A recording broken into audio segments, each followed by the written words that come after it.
இந்த மண் என்றைக்கும் ஆன்மீகத்தினால் ஒருங்கிணைக்கப்பட்டிருக்கிறது. பௌத்தம் வடக்கே தான் தோன்றியது.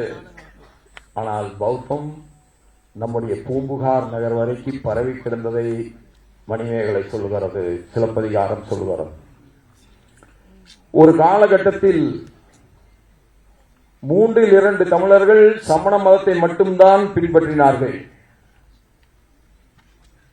இன்றைக்கு விஜயமங்கலம் இருக்கிறத, திருப்பூருக்கு அருகிலே இருக்கிற விஜயமங்கலத்தில் இன்றைக்கும் சமண கோயில்கள் இருக்கிறது. அந்த சமண கோயில்கள் இப்பொழுது சிவன் கோயில்களாக மாறி இருக்கிறது காலப்போக்கில். சீனாபுரத்திலே ஜைன கோயில்கள் இன்றைக்கும் இருக்கின்றன.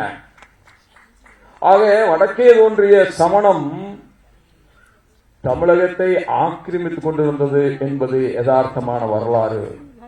இன்றைக்கு கூட தமிழ் மொழி பேசுகின்ற 40,000 சமணர்கள் தமிழகத்திலே வாழ்ந்து வருகிறார்கள். அவர்கள் என்னை சந்தித்த போது நானே ஆச்சரியப்பட்டு போனேன். அவர்கள் கட்டிய அந்த சமண மடம் ஜார்க்கண்டிலே என்னாலே திறந்து வைக்கப்பட்டது. அப்பொழுதுதான் நான் புரிந்து கொண்டேன், 40,000 தமிழை தாய்மொழியாக கொண்ட சமணர்கள் இன்றைக்கும் வாழ்ந்து வருகிறார்கள். இதெல்லாம் எதை காட்டுகிறது என்று சொன்னால், பாரத தேசம் காலம் காலமாக கலாச்சாரத்தால், பண்பாட்டால், உயர்ந்த சிந்தனையால் அரசர்கள் பலர் இருந்தாலும் தர்மம் ஒன்றாக இருந்திருக்கிறார். அதனால்தான் பாரதி சொன்னான், செப்பு மொழி 18 எனினும் சிந்தனை ஒன்றுடையாள் என்றான். அந்த சிந்தனை என்ன என்று கேட்டால், அது தர்மம்தான் பொதுவானது. தர்மத்துக்கு எதிராக ஒருவரும் நடக்கக்கூடாது என்பதுதான். அது யாராக இருந்தாலும். பல பேரும் கேட்பார்கள்,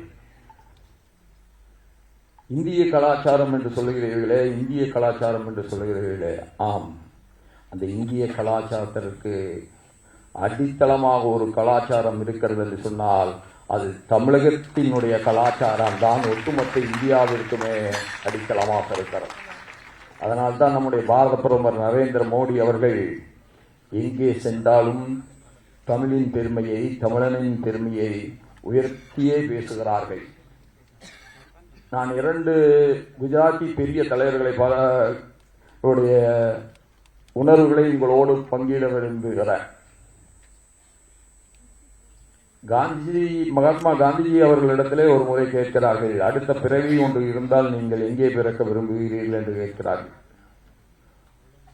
உடனடியாக தயக்கமே இல்லாமல் மகாத்மா காந்திஜி அவர்கள் சொன்னது, நான் தமிழகத்திலே பிறக்க விரும்புகிறேன் என்று சொன்னார். அதேதான் நரேந்திர மோடி அவர்களும், எனக்கு தமிழ் தெரியவில்லை, மீண்டும் எனக்கு ஒரு பிறப்பு இருக்கும் என்று சொன்னால் நான் தமிழ் மண்ணிலே விருந்து தமிழனாக பிறக்க வேண்டும் என்று சொன்னார். இதெல்லாம் எதனால் சாத்தியமாகிறது என்று சொன்னால், தமிழனுக்கே இருக்கின்ற அந்த மகத்தான விருந்தோம்பல் தான். வந்தாரை வாழ வைக்கின்ற, வந்தாரை அரவணைத்து அவனுடைய சிறப்புகளுக்கு மேலும் சிறப்பு சேர்க்கின்ற ஒரு மகத்தான குணம் உலகத்தில் ஒரு இனத்திற்கு உண்டு என்று சொன்னால் அது தமிழ் இனத்திற்குத்தான் உண்டு. இதைத்தான் நரேந்திர மோடி அவர்கள் ஐநாவின் மைய மண்டபத்திலே இருந்து உறக்கச் சொன்னார்கள்.